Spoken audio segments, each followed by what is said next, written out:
everybody's serving the Lord, and that makes it a really special community. And so just being able to be in community with them, but also have Tyndale House provide a supportive environment for scholars to develop, to do research, and to serve the church in places that are hard to reach. It was fantastic.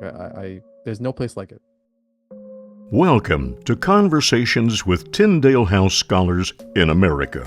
Interviews that highlight the kingdom impact that scholars from Tyndale House bring to the United States.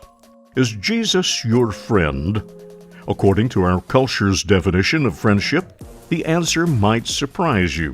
Find out in today's episode with Dr. Daniel Ng, Assistant Professor of New Testament Language and Literature at Western Seminary. Learn more about us and listen to all previous content by visiting our website, friendsoftyndalehouse.com. And please give us a follow on X, Instagram, and Facebook. And now, let's join the conversation. Well, welcome to Conversations with Tyndale House Scholars in America, interviews that showcase the kingdom impact that scholars from Tyndale House bring to the United States. So today I'm really happy to have Daniel Ng, Assistant Professor of New Testament at Western Seminary. And that's in Portland, correct? Right downtown, Daniel, is that right? Portland, Oregon. We are in the city. Very good, very good. And Daniel received his Ph.D. at Cambridge and had a desk at Tyndale House for 4 or 5 years, 16 to 20. That's 4 years. And Daniel lives with his wife, Sanjung, and their 3 daughters in Portland. And we're going to link Daniel's books and articles and videos in the show notes. And looking forward to time with you, Daniel. I'm glad to be here. Yeah. My name is Brad Green. I'm professor at Union University in Jackson, Tennessee. And we met at Tyndale House, at least one of my sabbaticals, maybe 2 times. Yeah, 2. We have overlapped. Yeah.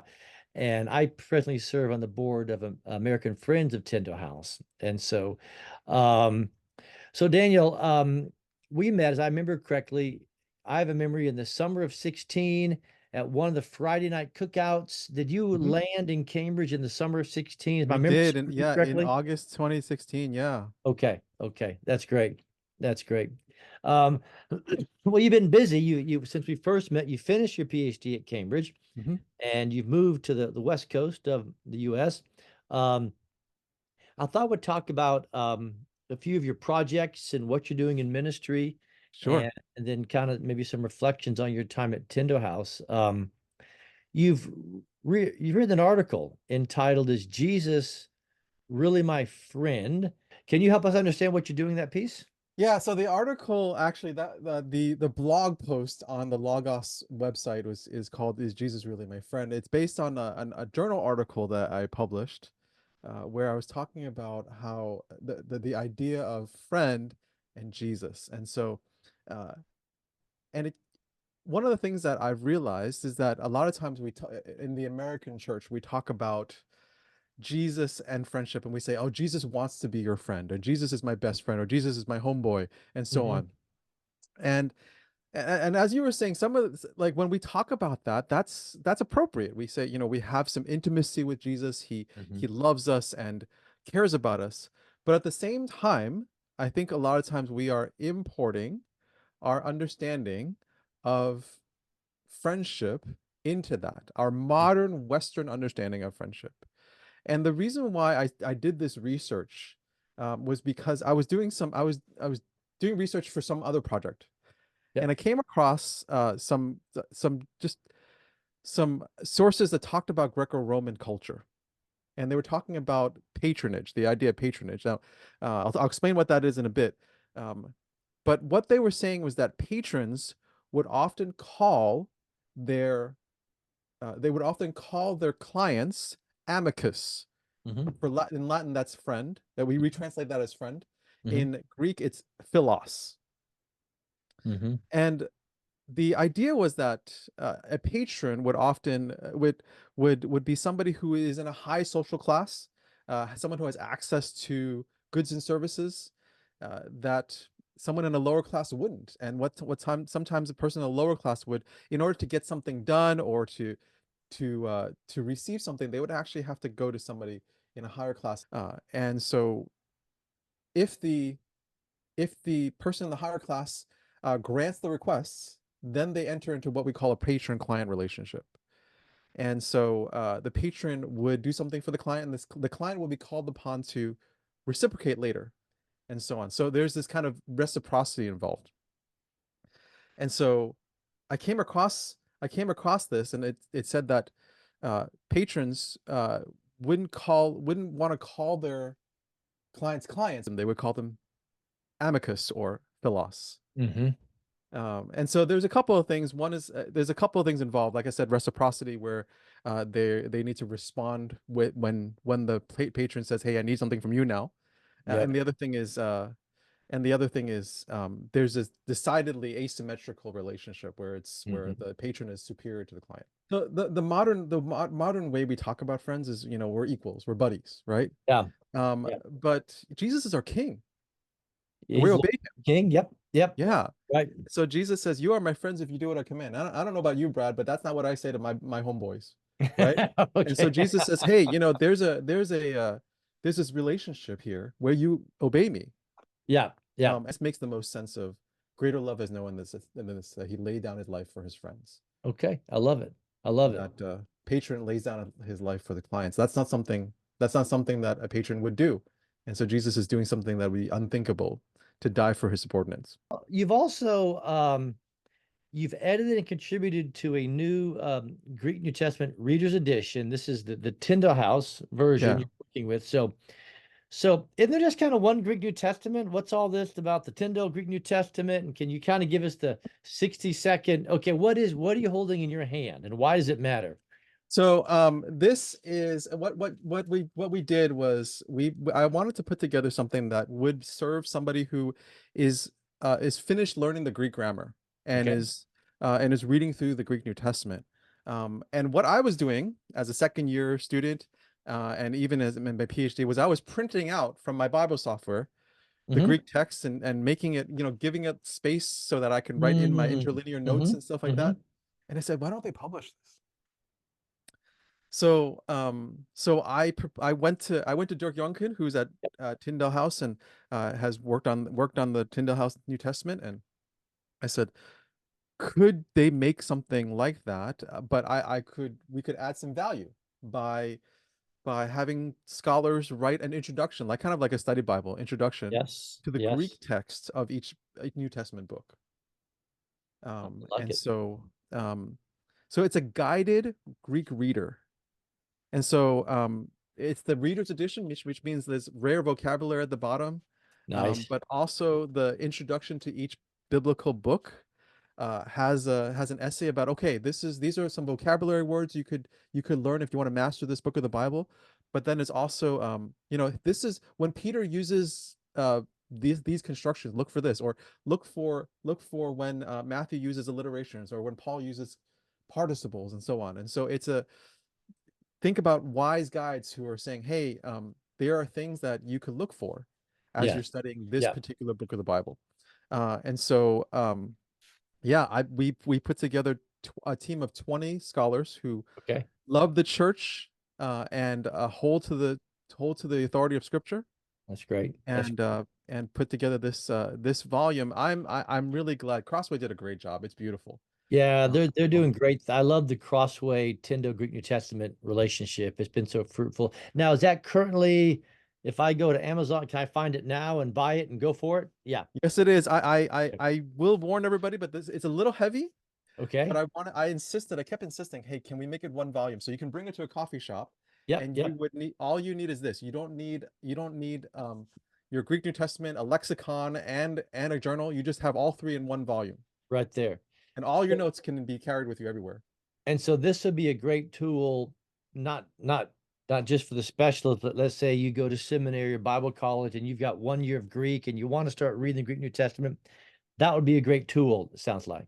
Yeah, so I'm hoping, like a pastor who wants to keep their Greek sharp, or somebody who studied this and leading a Bible study and wants to write down their notes in there, wants to circle things and write interlinear notes. but everything is in one volume. Oh, that's exciting. I love it. I love it. I love it. Now when you were at Cambridge, so when we met, you came, you got to find it, you have to find a dissertation topic, and you landed on writing in the book of James and eschatological approval. And I bet you've got the 30-second, 90-second, 30-minute version of summarizing your dissertation. Can you give us somewhere in the middle, maybe a minute, just kind of tell us Sure. tell us what you argued and why did that get in your head as something you wanted to spend 3 or 4 years Yeah, yeah. thinking about? Um, James is often preached from, Yep.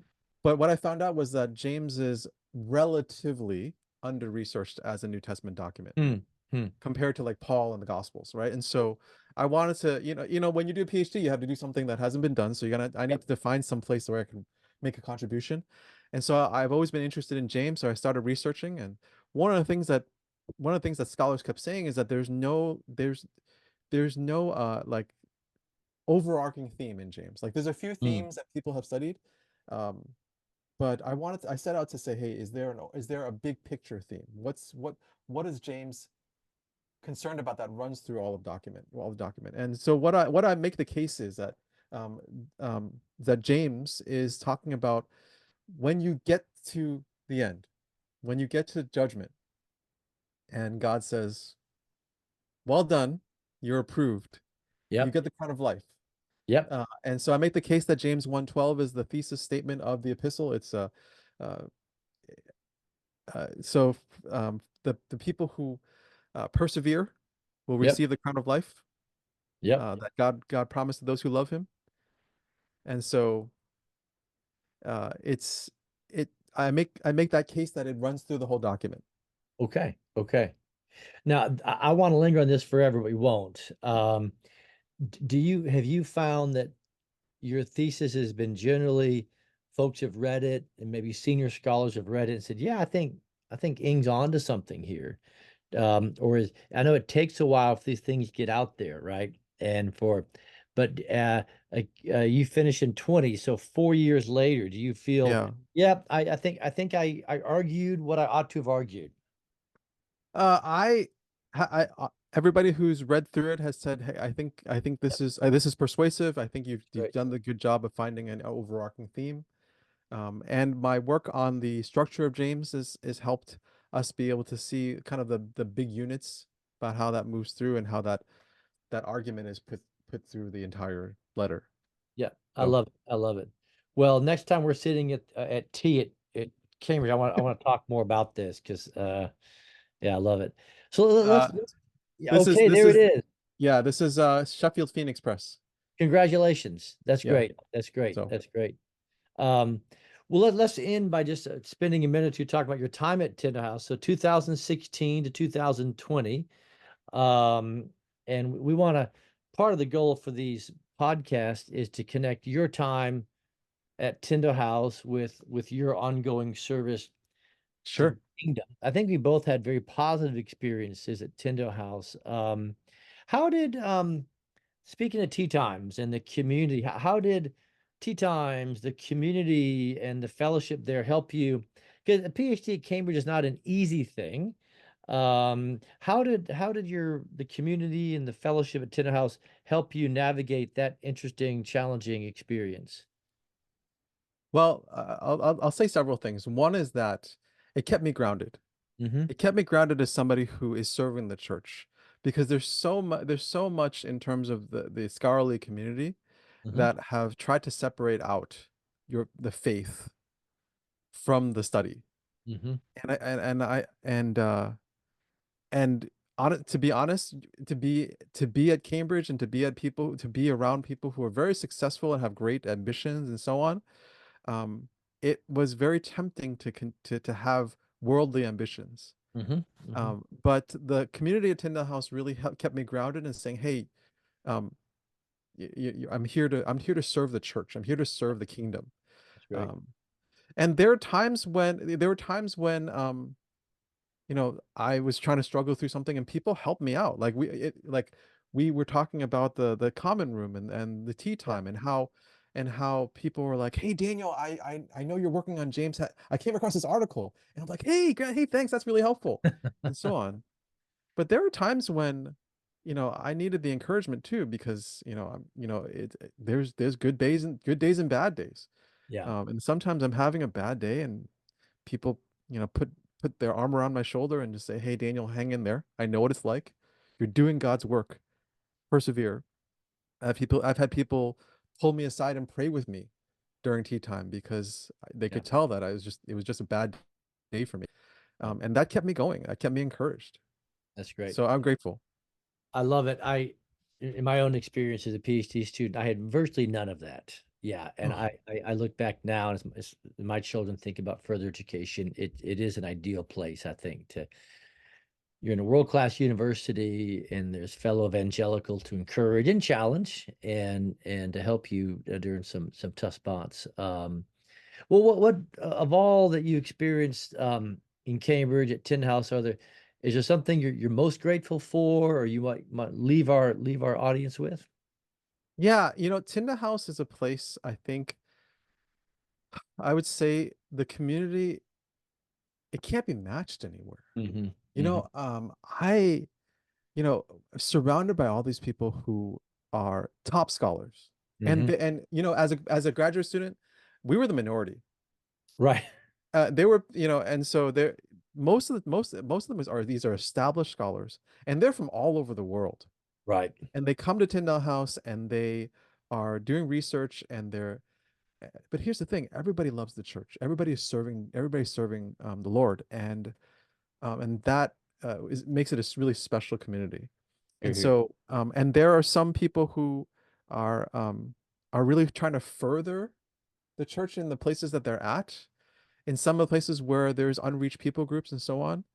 And so, just being able to be in community with them, but also have Tyndale House provide a supportive environment for scholars to develop, to do research, and to serve the church in places that are hard to reach. It was fantastic. There's no place like it. That's great. I agree. I agree. Well, Daniel, I think we could talk all day. I'm itching to talk about each of your topics more. So we need to find a time to get together and keep chatting. But thank you for your time. And I look forward to perhaps in the Lord's providence, we'll bump into each other on our sabbaticals or something at Tyndale House. And thank you for taking time to visit, and blessings to you, your wife, and your children as you serve the Lord in Portland. And thank you for your time, and every blessing to you. My name's Peter Williams, Principal of Tyndale House in Cambridge. Thank you very much for watching this video of conversations with Tyndale House scholars in America. And thank you also for sharing this, because sharing a video like this helps spread the impact. Tyndale House exists to raise up Bible scholars who are servant-hearted and who are looking to help the church globally. So if you can like this or share it with others, that would be very helpful. Thank you also for your support of Tyndale House, and do visit the website friendsoftyndalehouse.org.